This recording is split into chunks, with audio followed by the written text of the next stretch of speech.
इस कक्षा में हम आप सभी लोगों का स्वागत करते हैं और बोर्ड परीक्षा हमारी आने वाली है और इस बोर्ड परीक्षा की तैयारी करने के लिए हमको केमिस्ट्री और जीव विज्ञान के प्रश्नों को देखना होगा। इस चैनल पर आपको केमिस्ट्री और जीव विज्ञान से संबंधित प्रश्नों को उपलब्ध कराया जाएगा।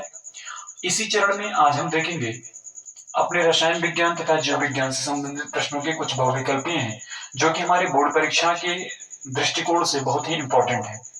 हम शुरू करते हैं अपने एक एक बहुविकल्पीय प्रश्नों का एक्सप्लेनेशन के साथ कि कैसे होगा।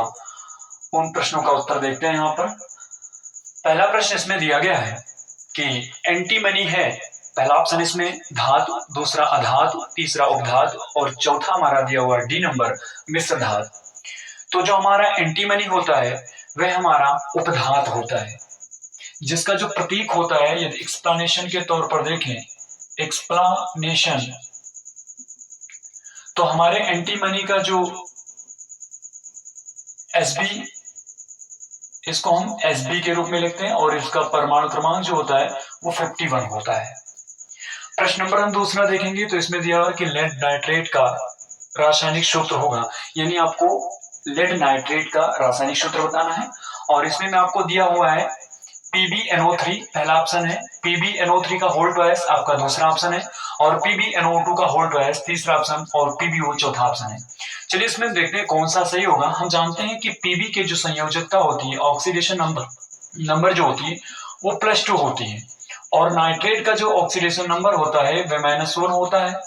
ये यहाँ पर जाएगा और ये यहाँ पर आएगा, तो इस तरह से इसको यदि हम बनाना चाहें तो ये बन जाएगा Pb और 1 यहाँ पर आएगा। कोई भी इसका जो चार्ज होता है, हम जानते हैं पिछले क्लासों में सीख चुके हैं कि चार्ज इसका नहीं आता है, तो 1 यहाँ पर आ जाएगा, Ppn हो जाएगा और ये आपका NO3 हो जाएगा और ये 2 इधर जाएगा तो PbNO3 का होल ट्वाइस हो जाएगा। यानी इसको हम इजी तरीके से एक को लिखते नहीं है तो हम PbNO3 का होल ट्वाइस लगा देते हैं। इसमें हम ऑप्शन चेक कर लेंगे, ये हमारा है नहीं, ये भी नहीं है और Pb यानी हमारा ऑप्शन नंबर बी क्या है हमारा सही है, PbNO3 का होल ट्वाइस। मैं आपकी जानकारी के लिए बता दूं कि Pb के ऊपर 4+B चार्ज होता है। दूसरे प्रश्न पर आते हैं। इसमें लिखा हुआ है कि निम्नलिखित में से असंतृप्त हाइड्रोकार्बन है। हमने 2 प्रकार के हाइड्रोकार्बन को पढ़ा होगा। हाइड्रोकार्बन को हमने चैप्टर नंबर 4 में 2 प्रकार से पढ़ा होगा। एक हमने पढ़ा होगा संतृप्त हाइड्रोकार्बन और दूसरा हमने पढ़ा होगा असंतृप्त हाइड्रोकार्बन। संतृप्त हाइड्रोकार्बन में हमारा एल्केन आया था और असंतृप्त हाइड्रोकार्बन में हमारा एल्कीन और एल्काइन आता है। एल्कीन में हमारा डबल बॉन्ड पाया जाता है कार्बन कार्बन में के मध्य और एल्काइन में कार्बन कार्बन के मध्य ट्रिपल बॉन्ड पाया जाता है। हम इसमें करते क्या है कि ये देख लेते हैं कि C2H6 का संरचना सूत्र बना लेते हैं। तो C2H6 का तो जिसके बीच में डबल या ट्रिपल बॉन्ड होगा वो हमारा असंतृप्त हाइड्रोकार्बन होगा। यदि मैं इसकी स्ट्रक्चर बनवाना चाहूं तो पहले हम कार्बन कार्बन के मध्य सिंगल बॉन्ड बना लेते हैं और उसके बाद हाइड्रोजन की संयोजकता पूरा करता है 1 2 3 और यहाँ पर 4, यानी इन सभी से हम हाइड्रोजन हाइड्रोजन और हाइड्रोजन जोड़ते हैं तो इसकी ऑक्सीडेशन नंबर पूरी हो जाती है और कार्बन कार्बन के बीच सिंगल बॉन्ड है, इसलिए हमारा असंतृप्त नहीं संतृप्त है। क्वेश्चन नंबर ये हमारा 2 है। यदि इस 2 को हम देखना चाहें तो इसको हम पहले इरेज कर देते हैं। 2 को देखने के लिए इसमें क्या करेंगे, इसका स्ट्रक्चर बनाएंगे तो C सिंगल बॉन्ड C हो जाएगा और हमें यहाँ पर डबल बॉन्ड बनाना पड़ेगा और बाकी हाइड्रोजन से हम इसको जोड़ देंगे तो ये H और H हो जाएगा। हमें लग रहा है ये हो सकता है, इस पे हम विचार करेंगे। यदि इस कार्बन का देखें तो इसमें 4 बॉन्ड बनेंगे CH4 H4 H4 और यदि इसका देखें तो सिंगल बॉन्ड C और सभी से H बनेगा। तो इसका मतलब हुआ जो जिसमें डबल बॉन्ड आ रहा है कार्बन कार्बन के बीच में वह हमारा सिर्फ एक ही है जिसका नाम हमारा C2H4 है। तो C2H4 हमारा जो होगा ये हमारा एथीन होगा, इसका नाम एथीन होगा। आप चाहे तो लिख सकते हैं।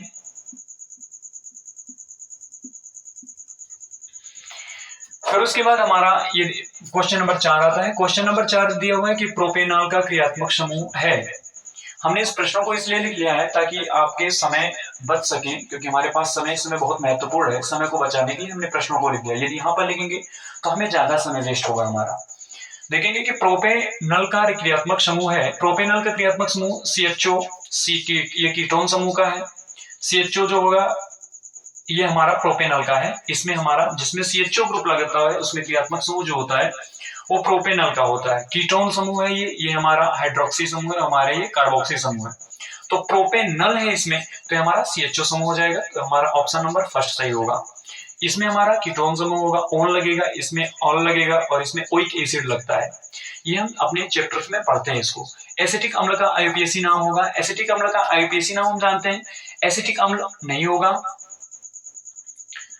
हमारा। मेथियोनिक अम्ल होगा नहीं, क्योंकि मेथियोनिक अम्ल का जो हमारा सूत्र होता है वो HCOOH होता है। फिर हमारा तो ये भी नहीं होगा, ये भी नहीं होगा।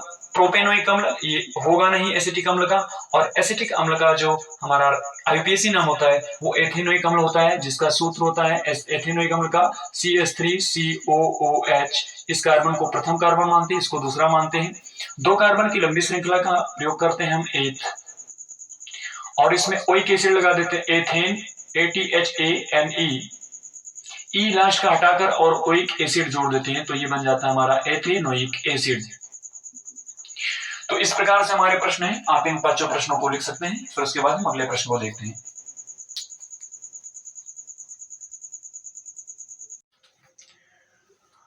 अब हम आगे इसी क्रम में आगे और देखते हैं अपने जीव विज्ञान के प्रश्नों को।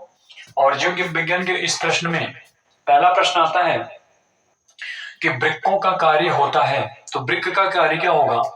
पहले वृक्क के माध्यम से, जिसको हम कहते हैं किडनी, तो वृक्क से हम श्वसन नहीं करेंगे। दूसरी चीज, हम प्रजनन भी नहीं करते हैं, हम पाचन भी नहीं करते हैं। हमारा जो वृक्क का कार्य होता है वो उत्सर्जन होता है। पत्तियों पर कलियां विकसित होती हैं पोदीना में, तो पोदीना में कोई कली विकसित होती नहीं है। आलू में, इसमें भी नहीं होता है। ब्रायोफिलम में और इनमें सभी पर, तो ये ब्रायोफिलम इसमें सही होगा। ब्रायोफिलम में होता है, पत्तियों पर कलिकाएं निकलती हैं, या हम कह सकते हैं अजूबा की जो पत्ती होती है उस पर भी कलिकाएं निकल आती हैं। दूसरा प्रश्न है कि अनुवांशिक विज्ञान के जनक हैं HJ मुलर, डार्विन, ग्रेगर जर्मेंडल, JD वाटसन। तो इसमें जो अनुवांशिक विज्ञान के जनक जो हैं हमारे ग्रेगर जर्मेंडल हैं, इन्हीं को माना जाता है।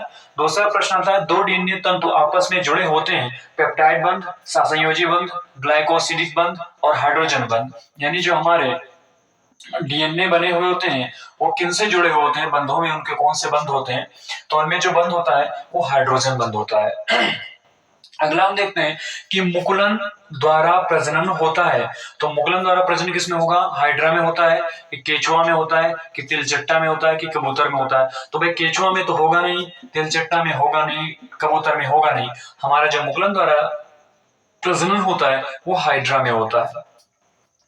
प्रश्न नंबर हमारा 11वां है कि मेंडल का प्रायोगिक पौधा था मीठी मटर, कि हमारा उद्यान मटर, कि हमारा सरसों था, वो गुड़हल था। अच्छा, इसका लेने का रीजन था मटर का जो कि लाइफ स्पेन जो होता है थोड़ा कम होता है, तो उसके कम ही समय में एक से अधिक ज्यादा यानी 2, 4, 6 एक्सपेरिमेंट कर सकते हैं, इसलिए ग्रेगर जर्मेंडल ने मटर को चुना। अब हमारे पास प्रश्न ये आ जाता है, परीक्षा में ऐसे घुमाकर पूछ देता है कि मीठी मटर या उद्यान मटर या आप सरसों और गुड़हल को छोड़ ही देते हैं, हम जानते थे कि मटर होता है। लेकिन मटर दिया हो तब तो आप किसी पर भी लगा सकते हैं, लेकिन इसमें कह रहा है कि मीठी मटर या इसमें कह रहा है उद्यान मटर। तो मीठी मटर या उद्यान मटर के बारे में यदि आपको पूछा जाए तो ऑप्शन इसका होगा आपका उद्यान मटर। उद्यान मटर को हम जो हमारा जूलॉजिकल नेम होता है उसको कहते हैं पाइसम सटाइबम। पाइसम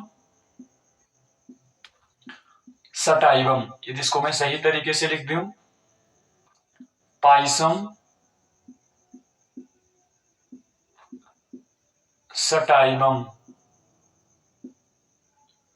तो जो पाइसम सटाइबम होता है ये इसका जूलॉजिकल बॉटनिकल नेम होता है। तो हमारा ये सही होगा, उसमें से उद्यान मटर। ये सिर्फ मटर दिया हुआ है तो मटर दिया हुआ है तो आप उसमें सिर्फ मटर लगा देंगे। कह रहा है निम्न में से कौन सा एक मानव में मादा, निम्न में से कौन सा एक मानव में मादा जनन तंत्र का भाग नहीं है? इसमें कह रहा नहीं है। आप इस प्रकार के प्रश्नों को आप ध्यान से देखिएगा, आप जल्दबाजी करके प्रश्नों का उत्तर दे देते हैं और जानते हुए भी आप गलत कर देते हैं।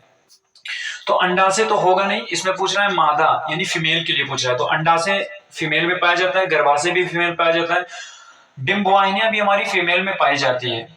हमारा शुक्रवाहिका नहीं पाया जाता, कि शुक्रवाहिका जो होता है हमारे फीमेल में पाया जाता है। ये मैं इसका फिगर फ्लो चार्ट करना चाहूँ तो फिगर इसका कुछ ऐसे होगा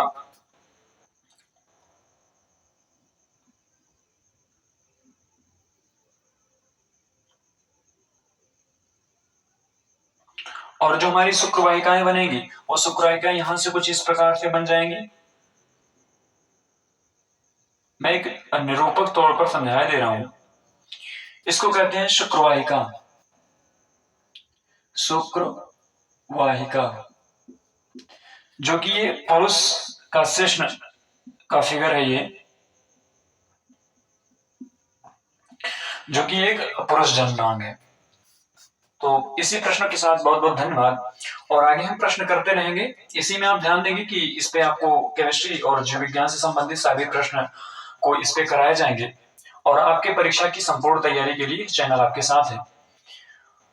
इसी क्रम में ये आप इतना पूरा इसको आप लिख सकते हैं, आप इसको लिखिए। धन्यवाद।